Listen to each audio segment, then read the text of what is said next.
Tim SAR gabungan akhirnya berhasil mencapai lokasi warga negara asal Brasil yang jatuh di Gunung Rinjani. Korban jatuh di kedalaman 600 meter dan ditemukan dalam kondisi tewas. Balai Taman Nasional Gunung Rinjani menutup sementara jalur menuju puncak demi mempercepat proses evakuasi. Dikonfirmasi dan dipastikan korban dalam kondisi meninggal dunia. Tim SAR gabungan akhirnya berhasil mencapai lokasi warga negara asal Brasil yang jatuh di Gunung Rinjani. Korban jatuh di kedalaman 600 meter dan ditemukan dalam kondisi tewas. Karena cuaca yang tidak memungkinkan, evakuasi korban dilakukan Rabu pagi dengan metode lifting atau diangkat ke atas. Evakuasi selanjutnya menggunakan helikopter dari Posko Sembalun menuju Rumah Sakit Bayangkara Polda NTB.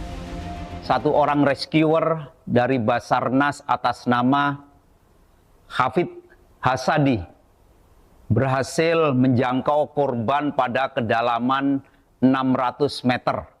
Dikonfirmasi dan dipastikan korban dalam kondisi meninggal dunia.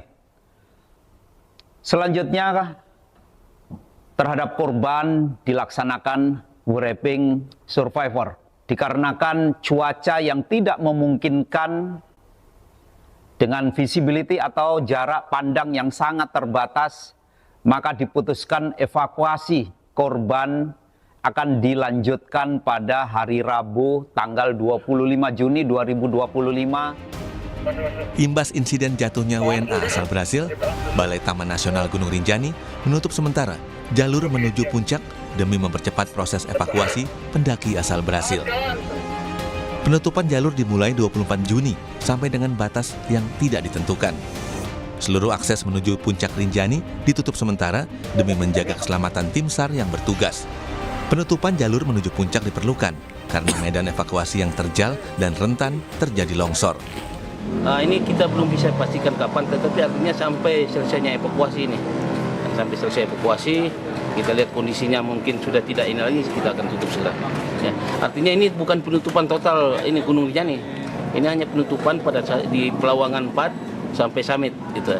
Tapi yang lain-lain silakan danau apa silakan bisa dukung. Tempat-tempat lain jalur-jalur lain masih bisa. Hanya ke summitnya saja ini dari Pelawangan 4 ke puncak, Pak ya.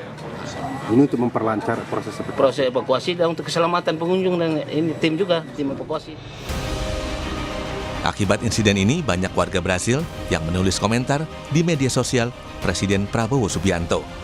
Mereka meminta bantuan agar korban dievakuasi. Pemerintah menyatakan terus memantau proses evakuasi WNA asal Brasil tersebut. Pemerintah juga akan memberikan bantuan jika diperlukan. Mengenai apa langkah-langkah yang akan kita ambil untuk membantu. Sebetulnya bukan hanya kasus ini yang di Rinjani ya, tapi banyak kasus yang sampai ke presiden yang oleh tim Bapak Presiden sedang diadvokasi. Evakuasi pendaki asal Brasil menyita perhatian publik. Kondisi jurang yang curam dan berpasir menjadi kendala dalam proses evakuasi.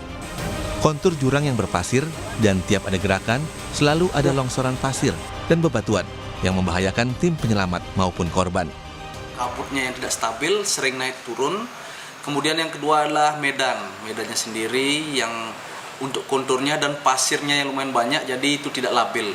Tidak berani artinya mengambil tindakan langsung untuk ke bawah. Jadi masih terkendala di medan yang berpasir, kemudian konturnya yang tidak stabil seperti itu. Juliana Marin, seorang pendaki asal Brasil terjatuh saat hendak mendaki Gunung Rinjani pada Sabtu 21 Juni. Korban terjatuh ke jurang Danau Segara Anak sedalam 600 meter saat menuju puncak Rinjani. Korban terjatuh saat hendak buang air dan meminta pemandu beserta 6 rombongannya mendahuluinya. Karena lama, pemandu menghampiri korban, namun hanya menemukan ranselnya. Tim Liputan, Kompas TV. Evakuasi WNA asal Brasil